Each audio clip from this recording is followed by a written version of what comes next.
What's up, guys? Welcome back to Digital Dive-In, the proper gaming talk show where we dive into the latest news in gaming every single week. It's your boy, Mr. Monkey, and with me today is SGK. And What up? back in his regular outfit. Thank God, because the last one was creepy as hell. It is the first Friday of June 4th. Woo!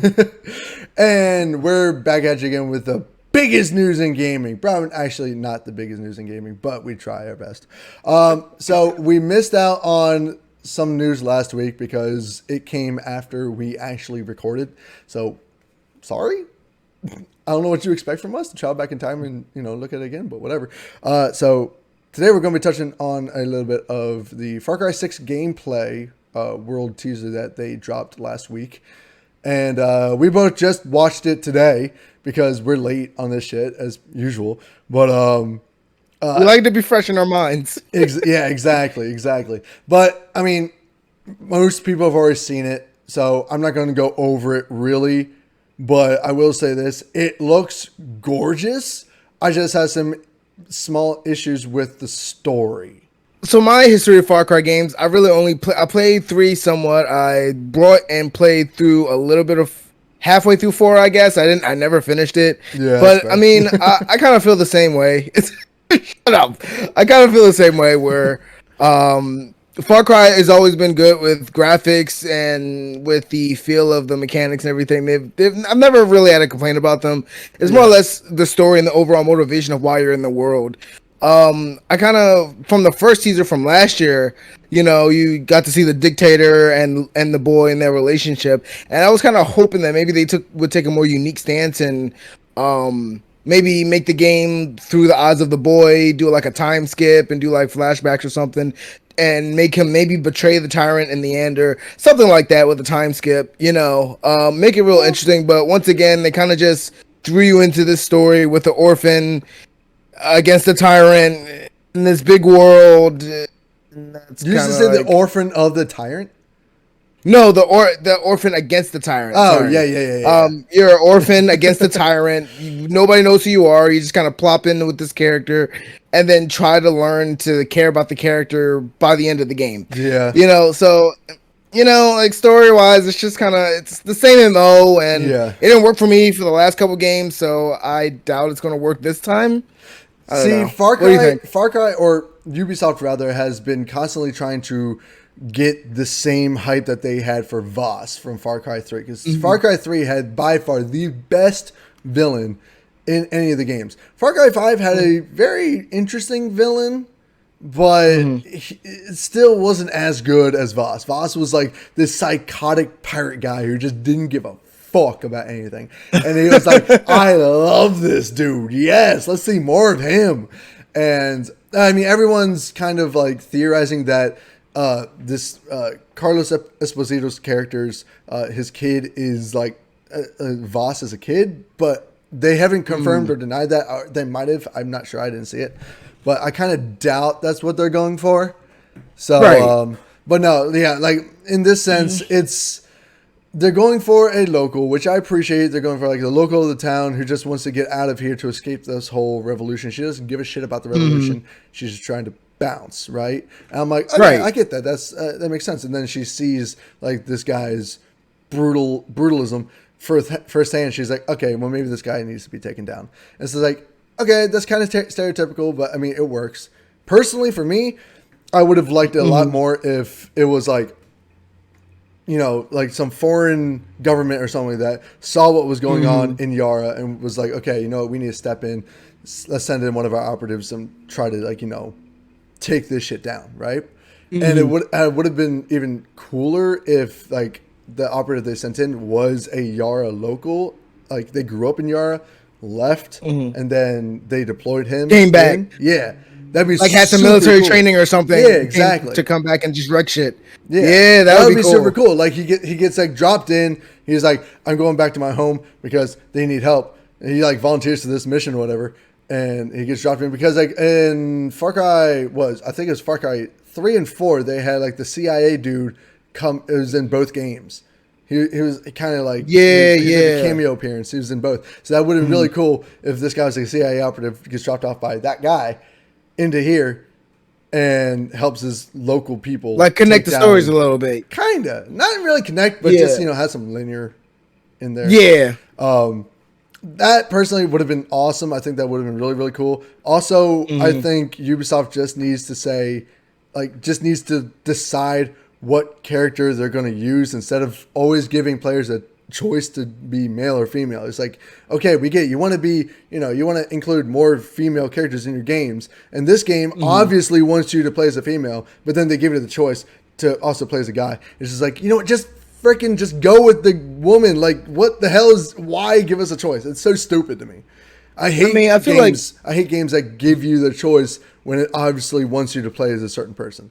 Like, that's just dumb. There are certain kind of games that a choice would make sense, like an RPG or something like that. If this is like a linear like sandbox open world story and you're supposed to play as a certain character, just let you play as a certain character. What's the point? Like, just let us play as a girl. Don't give us the option, because the girl in this game looks freaking badass. She looks like an awesome person. So I'm like, hell yeah, I'm totally down. I'm definitely going to play as a girl, by the way. I'm not going to change the gender. Like, the game is obviously built around this character being a woman, so I'm going to play as that. And I mean, it's kind of like the same thing as like you're playing Forbidden West, and it's like, play as Guy Aloy. Yeah, it's like, why? It's like, why is that? Why? That would be so dumb. I would be so mad about that, because I freaking love Aloy. But yeah, either way, the game looks cool. The story looks kind of generic, but I mean, I kind of get it. Really quick housekeeping. The game comes out. It was delayed a while ago, and everyone thought that it was going to be coming out like before April 2022, which technically it is, but it's actually coming out sooner than 2022. It's going to be coming out October 7th, 2021, which I am totally hyped for. I'm probably going to be pre-ordering that game as well. Oh, Far Cry 6? Yeah, coming out October? Yeah. October 7th. Wow. Yeah, I know. Yeah, that's a big jump. I know. Usually it goes in the opposite direction. Yeah. Well, I mean, it was delayed from, I think it was supposed to release this summer, and it was delayed for like 8 months. And they just announced during this whole gameplay premiere that it's coming out October 7th. So that's kind of cool. Gotcha. Moving right on, we got Atari in the news because they just announced that their VCS console is dropping June 15th. There's going to be 2 tiers of the console. It's going to be the base level console, which is going to be releasing at $299.99, and then the all-in-one bundle, which is going to be $399.99. And from what I've been seeing, the only difference is the all-in-one, you get the classic joystick controller. And you get an extra controller. Yeah. That's it. For $100 more, sorry, not worth it. I'm going to be getting the base. It's only $300. So, but I mean, this thing looks insane. I know you've been tracking this thing hard. Since it was announced. It was announced way back in 2017. I remember just being on YouTube cruising, and it was like, Atari, new trailer. I was like, they what? Yeah. And they showed off this nice, beautiful wood finish. The console, it looks gorgeous. It's very much, I consider it like an indie console, kind of, just because I know Atari is a major company, but like they kind of retracted back for the last 20 something years. Yeah, they dropped. So they're kind of on a comeback streak. Dreamcast. So it's like a lot of the consoles, like those old arcadey consoles, they kind of dropped off as soon as like PlayStation and Xbox start taking off. So, and now the only problem with the market for this is that for $300 you're getting $200, even $200, $299 was $299, $300 or $400, yeah. $300 or $400, you're getting, you can run programs like Linux, Windows. You can run. I think that's the most impressive thing about this is that you can run Windows on it. So you're basically getting a $300 or $400 PC that can also run all the classic Atari arcade games. A lot of people were saying that because of the fact that you can do all this on PC anyway, what would be the point? And it would probably last you way longer than an Atari VCS would. And then you have, for $300, you could just get an Xbox Series S. I mean, yeah, but the Series S would be a horrible purchase. That console is just pointless. Honest. It's a worthy purchase if you can't find anything else. I'll say that. I guess. And it's only $300. But either way, the VCS console is sporting an AMD Ryzen processor. It's going to be supporting 4K HDR, 60 FPS. Would like to see is 120 FPS, but I mean, it's Atari for $300. It's still pretty dope. And with the console, you get over 100 arcade games and Atari 260 games, or 2600 games rather. You also get a subscription to the AntStream Arcade, which is fantastic. And then, of course, the ability to run Windows or Linux, which means you can play a buttload of PC games. But of course, like I said, or like Jules just said, you can literally just buy a PC and do all this. You'd be spending a lot more money, but probably last you longer. It might. I mean, honestly, the console just looks kind of gimmicky, but kind of just for like good though. It does look cool, but it literally looks like it's meant for that, the nostalgia. It's just made for nostalgia. That's really all it is. And just try to keep it a little bit modern by allowing you to run Windows and stuff. Either way, it looks cool. I might get it on a whim, but I mean, we'll see. It would have to be a whim buy. I mean, it comes out June 15th. So if you got $300 to blow, I mean, I would wait for the reviews on this because, again, it might be a hit or miss, but it kind of looks cool. Right? Anyways, talking about stuff that's coming back, No Man's Skies also just blew up over like the last couple days because they're releasing their Prism update, which is basically their next-gen graphical update. I'm just going to come out right now and say this. Hello Games has become one of my favorite developers of all time purely because of how much passion and dedication they have for this game. It launched, it wasn't what everyone thought it was going to be, and it let a lot of people down, but then they just kept working on this game and kept improving it on and on and on until it was the game that everyone wanted. And then they even just kept on going. They didn't stop. They just kept going, dude. So now you got underwater shit. You got more freaking ships to do. You got so many animals, so many different worlds. Now you got all this stuff just looks better. You can ride flying animals. The worlds look cooler. You can see stars a little bit more clearer. It's got ray tracing now. There's freaking rain effects, which just look absolutely mind-blowingly awesome. I'm just like, guys, you guys just keep impressing me with this game. And I love you for it. This is why I am a full supporter of games not selling out to these big-ass companies. Because if BioWare was still on their own, they would have just kept on working on Anthem, bro. Like, they wouldn't have had the pressure from EA to be like, nah, we're just cutting this game. Fuck you guys. Instead, they would have just kept working on it to really make it good. Because that's what their plan was. They're going to make Anthem 2.0, whatever the hell it was. But no, because that's why I bought Anthem. They can't. But the fact that No Man's Sky is getting this is just freaking awesome. Have you even played the game yet? No, and a lot of my close friends have it, and it's just like it's one of those games where it's a beautiful game, and I would enjoy it when I'm in the mood for it. But it's a very 100%. Exploratory game. Yes.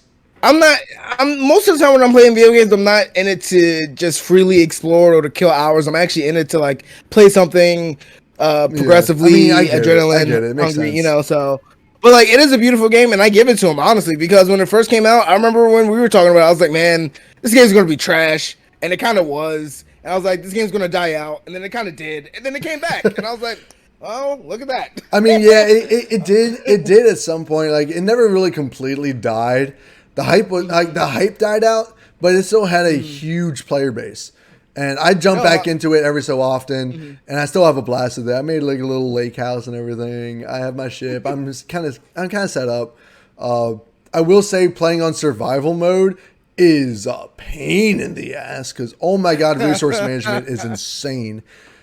And unless you really want to dump a ton of hours grinding and farming and everything, it's not worth it. So if anyone out there really wants to play the game and get into it, I highly recommend just playing on the regular mode. Don't do survival. Don't do creative either because that's just boring. I recommend just playing on regular mode. You'll have a great time with it. I'm probably going to restart it because this graphical update is live right now, which is dope. So and it's for next gen, so Pat really enjoys because he actually has a PS5. I mean, I really can't because my TV is still only like full HD TV. Oh, is it only 1080? Yeah, it's only 1080p TV. So I was like, whatever. But I am in the market for a new monitor, so I'm looking at a 4K monitor. So I just hope that Hello Games keeps this up because Oh, I'm sure they will. one reason why I don't really invest in developers and developers' names is because developers are always subject to change. That is true. Sometimes they have a good game, they develop it, they do it, and then the next project you're like, oh, this is gonna be great. It's from this developer. You see it all the time at E3. Yeah, And you're it's just right. like it's a letdown. So like I'll try to judge games on their individual merit. This game looks like it's going to go far. It's going to keep going and do somewhat of what Destiny tried to do, which is try to have an ongoing game that keeps people coming back, keeps improving, and keeps their customer base happy, which is the most important thing here. Yeah, no, you're right. You're 100% right. And like with Destiny, though, it was just, I mean, that was a game as a service. This one isn't really a games as a service because they're like giving us everything. This is all free. Like all their shit has been free for this game, and I'm just like, hell yeah! They haven't had an actual paid DLC yet, I don't think. Which I'm totally okay with. Yeah, I don't think so. I'm totally either. okay with. It's all been free. Yeah. There's so much in this game, you don't need one. Like God. And like, what else would they add? Like more story? Like, exactly. The story is long as shit already, and there's so much extra stuff to do. It's a livable world. It's a very livable world. But guys, what do you think about this? Do you appreciate that Hello Games is continuing to work on No Man's Sky? Also, have you played it? If so, what do you think about this? And if not, I highly recommend getting into it. Wrapping up today, we got some people may be mad about this, but I'm actually 110% okay with this. The next God of War game, who everyone is just calling God of War Ragnarok, has been delayed. It was supposed to come out in 2021. It has now been delayed to 2022. And just going to come out and say this, I'm 100% okay with this. Because we had, like, how many years between God of War 3 and the last God of War game? Like, what, like almost 7 years or more? Well, and they came out with 3, then they came out with Ascension. Like, well, yeah. 2 years later. But Ascension was like their PSP game, so I was like, eh.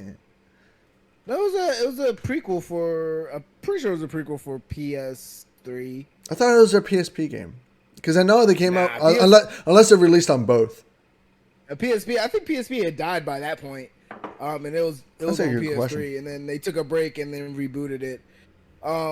Honestly, I don't know who would get mad at this point. We have not seen any gameplay. We have not seen any development.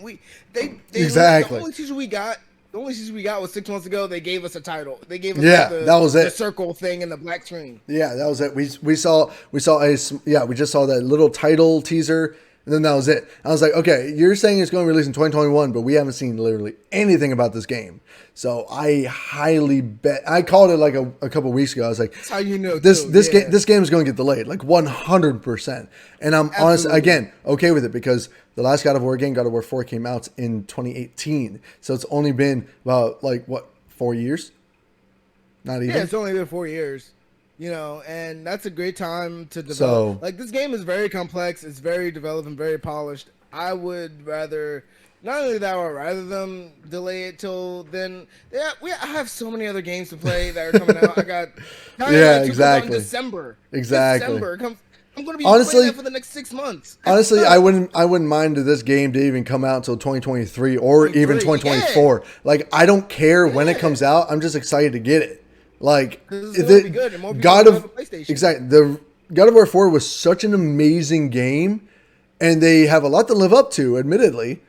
So they really had to work on this game, and I just want them to take their time. Just take as much time as you want, Santa Monica, to make this game as good as it can be, because it's got to one up God of War 4. Like, and that game was immaculate. That game was immaculate. All right, like.